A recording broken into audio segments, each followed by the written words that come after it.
दरम्यान बीडमधील हत्या प्रकरणावरून खासदार संजय राऊत आणि सुप्रिया सुळेंनी सरकारवर ताशेरे ओढले।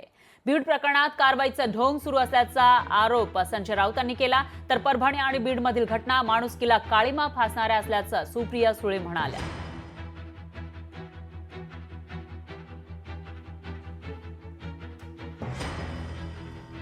मुख्यमंत्री यांचं वारंवार वक्तव्य येत आहे, कोणालाही सोडणार नाही, पण मुख्य आरोपीला त्यांनी सोडलंय आणि मुख्य आरोपीला सोडून सगळ्यांना त्यांनी मोक्का लावला। भारतीय जनता पक्षाची राज्य करण्याची ही पद्धत आहे।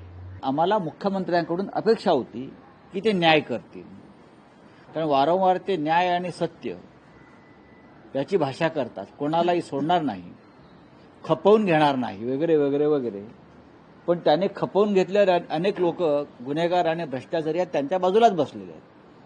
खपवून घेतलेले, असे खपवून घेणार नाही, खपवून घेतलेले लोक त्यांच्या पक्षात, त्यांच्या सत्तेत, आणि वाल्मिकी कराड पण त्यांच्याच पक्षाचा आहे, त्याच्यामुळे त्यांनी खपवून घेतलेलं आहे।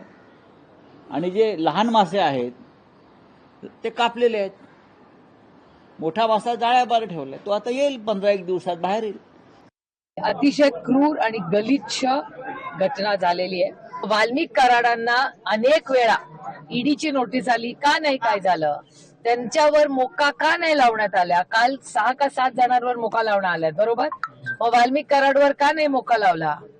अटक त्यांची झाली, कशी झाली? ते शरण आले? काय चेष्टा लावली आमच्या सगळ्या बीड आणि परभणीमध्ये झालेल्या लोकांची आणि महाराष्ट्राच्या कुटुंबांची? आम्ही आज माणुसकीच्या नात्याने त्या दोन्ही कुटुंबांबरोबर उभं आहे। हा कुठला राजकीय विषय नाही। ज्या पद्धतीने या दोन्ही हत्या झाल्या त्याचा मी जाहीर निषेध करते, आणि जोपर्यंत या दोन्ही कुटुंबाला न्याय मिळत नाही, आम्ही माणुसकीच्या नात्याने कोणीही स्वस्थ बसणार नाही। लोकशाही मराठी ऐका, पहा, जागरूक रहा।